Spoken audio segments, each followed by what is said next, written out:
Alors bienvenue dans cette nouvelle émission.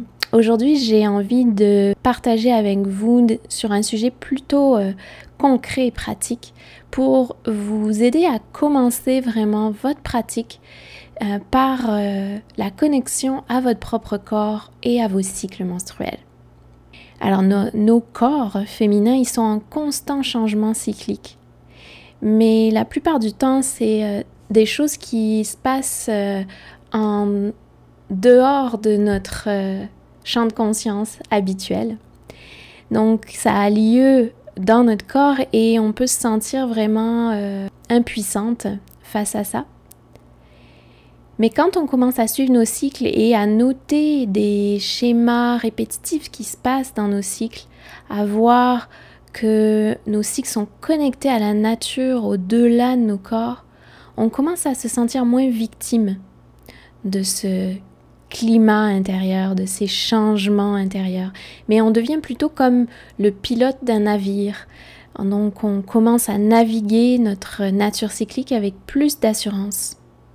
Alors la plupart du temps, ce qui nous conduit à s'intéresser à nos cycles, c'est vraiment que souvent on se sent dépassé, confuse par ce qui ressemble à des turbulences dans notre corps et à des états émotionnels qui sont tout à fait imprévisibles. Alors si c'est le cas pour vous, aujourd'hui je vous recommande vraiment de commencer à suivre et à observer de façon journalière vos cycles pendant quelques mois, je dirais de 3 à 6 mois, pour vous rendre compte que vous allez comprendre plus en profondeur comment votre corps et vos émotions changent au travers de votre cycle mensuel.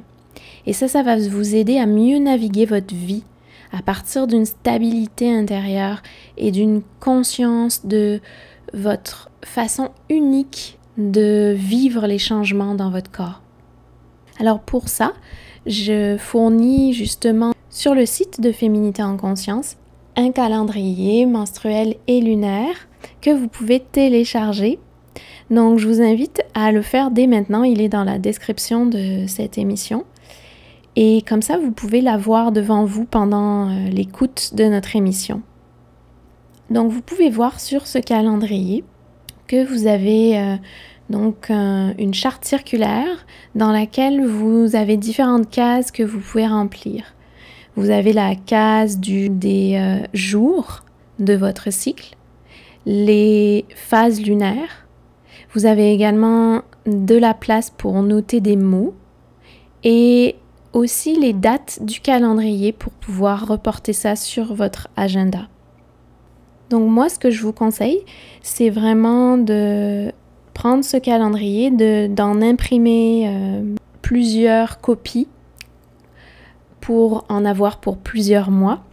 Moi, j'aime bien l'imprimer en format A4